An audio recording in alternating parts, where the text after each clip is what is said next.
Hello everyone, welcome to logic Pathshala channel. आज हम देखेंगे इम्पॉर्टेंट फुल फॉर्म्स। इस लेक्चर का पीडीएफ आपको टेलीग्राम में मिल जाएगा, जिसका कि लिंक आपको डिस्क्रिप्शन में प्रोवाइड कर दिया गया है। So let's begin the session. सबसे पहले हम बात करेंगे आरबीआई। तो आरबीआई की फुल फॉर्म है रिजर्व बैंक ऑफ इंडिया, और ये आपका इंडिया का सेंट्रल बैंक है, जिसे कि इस्टाब्लिश किया गया था 1 अप्रैल 1935 को। सबसे पहले ये प्राइवेटली ओन था, उसके बाद इसे नेशनलाइज किया गया था 1949 में, और इसलिए अब इसे ये पूरा गवर्नमेंट ऑफ इंडिया के द्वारा देखा जाता है। पेपर में आपसे इसमें से क्या क्वेश्चन पूछे जा सकते हैं कि जो आपका आरबीआई है ये कब फॉर्म हुआ है, आरबीआई के नेशनलाइज कब किया गया है, और इसके जो पहले हेडक्वार्टर थे वो कहाँ थे। तो इसके जो पहले हेडक्वार्टर थे वे थे कहाँ पे, कोलकाता में। और जो इसका हेडक्वार्टर है आरबीआई का, मूव कर दिया था मुंबई में, और ये कौन से ईयर में किया गया था, तो ये किया गया था 1937 में। और जो इसके पहले गवर्नर थे आरबीआई के, उनका नाम क्या है, तो उनका नाम था ओसबोर्न स्मिथ। तो इसमें से आपसे ये क्वेश्चंस पूछे जा सकते हैं। नेक्स्ट हम बात करते हैं आईबीए की। तो इसमें से क्या पूछा जाएगा आपसे, तो इसमें आपको पता होनी चाहिए इसकी full form Indian bank association, और ये रिप्रेजेंटेटिव बॉडी है जो कि मैनेज करती है बैंकिंग ऑपरेशंस इंडिया के अंदर। आईबीए की बात करें तो ये टर्म दी गई है किसे, association of Indian bank and financial institutions, और इसे इस्टेब्लिश किया गया है 26 सितंबर 1946 को। नेक्स्ट हम बात करते हैं एसबीआई की। तो जो आपका एसबीआई है ये पब्लिक सेक्टर बैंक है, जिसके हेडक्वार्टर कहाँ पे है, मुंबई महाराष्ट्र में। इस्टेब्लिश कब किया गया है इसे, 1955 को। एसबीआई के चेयरमैन कौन है इस टाइम पे, तो वे हैं दिनेश कुमार खैरा। ठीक है। Next one is IBPS. IBPS also known as institute of banking personnel and selection. It is a recruitment body organization which was established with an objective of recruiting the best eligible graduate in all public sector banks in India except SBI. तो इसमें आपको पता होनी चाहिए IBPS की full form, और ये क्या करता है, ये ऑर्गेनाइजेशन है जो रिक्रूट करती है किन्हें, ग्रेजुएट्स को, किसके लिए, बैंकिंग की सर्विस के लिए। लेकिन जो एसबीआई का एग्ज़ाम होता है वह अलग कंडक्ट करवाया जाता है, लेकिन जो अदर बैंक्स होते हैं उनका एग्ज़ाम कंडक्ट करवाती है आपकी IBPS. Next one is NABARD. NABARD stands for national bank for agricultural and rural development, और पेपर में इसकी फुल फॉर्म बहुत बार पूछी गई है। ठीक है। इसे फॉर्म किया गया है जुलाई 12, 1982 को। हेडक्वार्टर है इसके मुंबई महाराष्ट्र में। और इसे किस लिए किया गया है, तो ये देखता है जो आपके कोऑपरेटिव बैंक्स रहते हैं और जो आरआरबी बैंक्स होते हैं उन्हें ये सुपरवाइज करता है। पेपर में अक्सर पूछा जाता है कि जो नबार्ड है ये किसकी रिकमेंडेशन से बना था, तो कौन सी कमेटी थी, तो वे थी B Sivaraman committee. Next one is SEBI. SEBI की फुल फॉर्म क्या है, security and exchange board of India. कब इस्टेब्लिश किया गया था इसे, 1988 में, और ये ऑटोनोमस बॉडी बनी थी कब, मई 12, 1992 में। हेडक्वार्टर है इसके मुंबई में, और जो इसके रीजनल ऑफिसेस देखने को मिलेंगे वे हैं आपके न्यू दिल्ली, कोलकाता, चेन्नई एंड अहमदाबाद में। तो इसमें याद क्या रखना है आपको, सेबी की फुल फॉर्म, इसकी फॉर्मेशन कब हुई थी और इसके हेडक्वार्टर कहाँ पे हैं। ठीक है। Next one is PFRDA। तो ये क्या है, pension fund regulatory and development authority, और PFRDA is a regulatory body established under PFRDA act. और इसका काम क्या है, तो बेसिकली जो आपकी पेंशन के रिगार्डिंग बात की जाती है तो वह इसके अंडर काम होता है सारा। इसकी इस्टेब्लिशमेंट हुई है 23 अगस्त 2003 को। Next one is IRDA, that is insurance regulatory and development authority. ये भी आपकी ऑटोनॉमस बॉडी है जिसे कि इस्टेब्लिश किया गया है 1999 के अंदर। इसके हेडक्वार्टर पेपर में बहुत बार पूछे गए हैं, तो वे कहाँ पे हैं, तो वे हैं इसके हैदराबाद। ठीक है। और इसके जो 2 रीजनल ऑफिसेज हैं वे हैं मुंबई एंड न्यू दिल्ली में। Next one is FSSAI। तो इसकी फुल फॉर्म है food safety and standard authority of India. ये आपकी इंडिपेंडेंट बॉडी है जिसे कि इस्टेब्लिश किया गया है under ministry of health and family welfare. इसे फॉर्म किया गया है सितंबर 5, 2008 को। और सितंबर 5 को कौन सा डे होता है? तो इस दिन मनाया जाता है नेशनल टीचर डे। और आपका जो वर्ल्ड टीचर डे है ये मनाया जाता है अक्टूबर 5 को। बात करें FSSAI की, तो इसके हेडक्वार्टर कहाँ पे हैं? तो वे हैं न्यू दिल्ली में। Next one is SIDBI. तो सिडबी क्या है? आपका small industries development bank of India. इसको कब बनाया गया है? तो इसकी फॉर्मेशन हुई है अप्रैल 2, 1990 को। इसके हेडक्वार्टर देखने को मिलेंगे लखनऊ, जो कि कैपिटल है यूपी की। Next one is SSSC। तो SSC क्या है? Staff selection commission organizes various national level exams to fill up vacancies in various ministries, department and organization of government of India। तो SSC के एग्ज़ाम आप देते हैं सब, तो इसके बारे में आप सभी को पता है। Next one is GICRE। तो ये क्या है? General insurance corporation of India limited. और इसके हेडक्वार्टर कहाँ पे हैं? मुंबई में। नेक्स्ट बात करते हैं MSME की। तो ये है आपकी माइक्रो स्मॉल मीडियम एंटरप्राइज। तो बेसिकली जो आपका MSME है, इसमें क्या देखने को मिलेगा? जैसे गवर्नमेंट अलग अलग क्या ला रही है, स्कीम्स ला रही है ताकि वह प्रमोट कर सके स्मॉल मीडियम एंटरप्राइजेस को, जो छोटे लेवल पे बिजनेस स्टार्ट करते हैं उनको प्रमोट करने के लिए। Next one is ARC। इसे हम क्या कहते हैं? Asset reconstruction company. ये आपका फाइनेंशियल इंस्टीट्यूशन है जिसे कि रजिस्टर किया गया है अंडर RBI, जिसे रेगुलेट किया जाता है बाय सरफेसी। तो ये जो सा आपका एक्ट है ये कब आया था? ये पता होना चाहिए आपको, 2002 में। इसकी फुल फॉर्म क्या है? Securitisation and reconstruction of financial assets and enforcement of securities interest. और ये क्या करता है? It buys off the non performing assets called the bad assets और bad loan from the bank and other financial institution. तो NPA के बारे में आप सभी ने पढ़ा होगा। क्या रहता है ये? Non performing asset. जैसे कि कोई बैंक है या अदर फाइनेंशियल इंस्टीट्यूशंस है, वे लोन प्रोवाइड करते हैं, लेकिन जो दूसरे एंड पे अगर वो लोन वापस ना करें तो वह आपके आ जाते हैं किसके अंडर? NPA के अंडर। और ये कितने डेज़ के अंदर दिए होते हैं, इनकी क्लासिफिकेशन की गई है, जैसे कि 90 डेज़ के अंदर तुम्हें ये पे करना होता है। Next one is UTI। ये है आपका यूनियन ट्रस्ट ऑफ इंडिया। तो ये कब इस्टेब्लिश हुआ था? 1964 में अंडर द UTI एक्ट 1963। इसके हेडक्वार्टर देखने को मिलेंगे आपको मुंबई, महाराष्ट्र में। नेक्स्ट हम बात करते हैं UNO की। तो ये है आपकी यूनाइटेड नेशन ऑर्गेनाइजेशन। ये है आपकी इंटरनेशनल ऑर्गेनाइजेशन जिसे कि इस्टेब्लिश किया गया है 1945 को। और जो आपका UN डे आता है ये कब आता है? तो जिस दिन आपकी इस बार दिवाली आई थी उसी दिन था। तो ये आता है आपका 24 अक्टूबर को आपका UN डे मनाया जाता है। और ये पेपर में बहुत बार पूछा भी गया है। तो इसके अंदर आपको देखने को मिलेंगे 193 member states. It is guided by the principle laid down in the UN charter. इसके 6 मेन ऑर्गन हैं: general assembly, security council, economic and social council, trusteeship council, international court of justice and the UN secretariat. तो ये 6 इसके main organ हैं। Next हम बात करते हैं यूनेस्को की। तो यूनेस्को की फुल फॉर्म क्या है?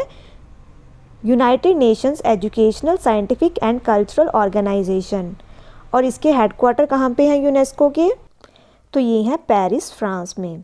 और इसकी हेड कौन है इस टाइम पे? डायरेक्टर जनरल हैं इसकी ऑड्रे ऑजले। तो आपको इन सभी के डायरेक्टर जनरल भी पता होने चाहिए, ठीक है। नेक्स्ट आता है आपका यूनिसेफ। तो यूनिसेफ की फुल फॉर्म क्या है? तो इसकी फुल फॉर्म है यूनाइटेड नेशन चिल्ड्रन फंड, ठीक है। तो इसकी ये आपका बना था कौन से ईयर में? तो ये बनाया गया था 1946 में। इसके इस टाइम पे हेड कौन है? तो वे हैं कैथरीन M रूसेल। हेडक्वार्टर कहाँ पे है इसके? तो वे हैं आपके न्यूयॉर्क में। नेक्स्ट हम बात करते हैं ICC की। तो ये है आपका इंटरनेशनल चैम्बर ऑफ कॉमर्स। और ये इस्टेब्लिश हुआ है आपका 1919 में इन अटलांटा सिटी। नेक्स्ट हम बात करें IDA की। तो ये है इंटरनेशनल डेवलपमेंट एसोसिएशन। ये है आपका फाइनेंशियल इंस्टीट्यूशन एंड ये मेंबर है वर्ल्ड बैंक का। इसके हेडक्वार्टर देखने को मिलेंगे वाशिंगटन DC USA में। इस्टेब्लिश हुआ है ये सितंबर 24, 1960 को। नेक्स्ट हम बात करते हैं ADB, that is Asian development bank. ये है आपका रीजनल डेवलपमेंट बैंक जिसे कि बनाया गया है दिसंबर 1, 1966 में। इसके हेडक्वार्टर कहाँ पे हैं, तो वे देखने को मिलेंगे आपको फिलीपींस में। और जो आपका एडीबी है, इसके हेड कौन है इस टाइम पे, प्रेसिडेंट कौन है, तो वे हैं इसके आसाकावा। ठीक है। डब्ल्यूटीओ की बात करें तो ये है वर्ल्ड ट्रेड ऑर्गेनाइजेशन, ये है आपकी इंटरनेशनल ऑर्गेनाइजेशन। इसके 164 मेंबर स्टेट्स हैं, हेडक्वार्टर है इसके जिनेवा स्विट्ज़रलैंड में। डब्ल्यूटीओ जो आपका था, इसने रिप्लेस किया था जीएटीटी को, तो ये अक्सर पेपर में इसकी फुल फॉर्म पूछी जाती है। तो जीएटी क्या है, general agreement on tariff and trade. तो पेपर में कभी कभी आपको ट्रेड पहले लिखा जाता है और टैरिफ बाद में लिखा जाता है और बच्चे इसे गलत कराते हैं। तो इसे हम याद कैसे रखेंगे, तो देखिए ए पहले आता है ना, तो टैरिफ आपका पहले आएगा, उसके बाद रहेगा ट्रेड। ठीक है। और जो आपका जीएटीटी बना था, ये बना था 1948 में, लेकिन डब्ल्यूटीओ ने इसे रिप्लेस किया था कौन से ईयर में, 1995 में। बात करें डब्ल्यूटीओ की, तो इसके अंदर जो अभी डायरेक्टर जनरल है इसके, तो वे कौन है, तो वे हैं नोगोजी ओकोंजो-इवियला। नेक्स्ट हम बात करते हैं एशियान की, तो ये है association for south east Asian Nations. तो ये जो आपकी ऑर्गेनाइजेशन है, इसकी फॉर्मेशन हुई थी अगस्त 8 1967 में बैंकॉक, जो कि कैपिटल है थाईलैंड की। इसके अंदर आपको 10 कंट्रीज देखने को मिलेंगी। और जो एशियन है आपका, इसके हेडक्वार्टर कहाँ पे हैं, जकार्ता इंडोनेशिया में। और जो इसके 10 मेंबर्स हैं वे कौन कौन से हैं, तो वे हैं आपके Brunei, Thailand, Myanmar, Laos, Indonesia, Malaysia, Philippines, Cambodia, Singapore and Vietnam. SAARC की बात करें तो इसकी फुल फॉर्म है South Asian association for regional cooperation. ये आपकी बनाई गई थी 1985 में। हेडक्वार्टर देखने को मिलेंगे इसके आपको काठमांडू, जो कि कैपिटल है नेपाल की। सार्क के अंदर कितने मेंबर कंट्रीज़ हैं, तो इसके जो 8 मेंबर्स हैं वे कौन कौन से हैं, Afghanistan, Bangladesh, Bhutan, India, Maldives, Nepal, Pakistan and Sri Lanka. Next हम बात करते हैं एफडीआई की। तो एफडीआई है आपका फॉरेन डायरेक्ट इन्वेस्टमेंट। नेक्स्ट बात करते हैं एनपीए की। तो एनपीए जैसे कि मैंने आपको बताया है, non performing assets. It mean those assets which have ceased to generate income. A loan become a non performing asset when the respective loan payment has not been done for more than 90 days। तो ये मैं आपको बता चुकी हूँ। Next हम बात करते हैं यूपीआई की। तो ये है आपका यूनिफाइड पेमेंट इंटरफेस। इसे कब इंट्रोड्यूस किया गया है, तो वे किया गया था अप्रैल 11, 2016 में। और इसे रेगुलेट किया जाता है किसके द्वारा, आरबीआई के द्वारा। आईएमपीएस की बात करें तो इंडियन बैंकिंग सिस्टम, जो आईएमपीएस है इसका मतलब है immediate payment service. It is an instant payment inter bank electronic fund transfer system. जब हमें फंड्स को ट्रांसफ़र करना होता है एक बैंक से दूसरे में, तो हम आईएमपीएस यूज़ करते हैं और इसे मैनेज किया जाता है by National Payment Corporation of India. तो ये है आपका एनपीसीआई। नेक्स्ट हम बात करते हैं आईएफएससी। तो इसकी फुल फॉर्म है इंडियन फाइनेंशियल सिस्टम कोड। जो आपका आईएफएससी कोड रहता है, ये कितने नंबर्स का होता है, तो ये रहता है 11 डिजिट अल्फ़ा न्यूमेरिक कोड, जिसे कि यूज़ किया जाता है इंडियन बैंकिंग सिस्टम में। तो अक्सर जब हम देखते हैं आपके अकाउंट्स में, जब आप किसी बैंक में अपना अकाउंट खुलवाते हैं, तो उसका आईएफएससी कोड अलग रहता है, हर एक बैंक का अपना अपना। ठीक है। नेक्स्ट हम बात करते हैं केवाईसी। तो केवाईसी है आपका नो योर कस्टमर और नो योर क्लाइंट।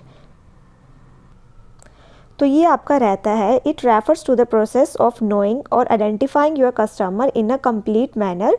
तो ये बैंक्स की हेल्प करता है ताकि जो भी उनके अंदर अकाउंट होल्डर्स हैं बैंक में, उनकी कंप्लीट इन्फॉर्मेशन रहे उन्हें। ठीक है।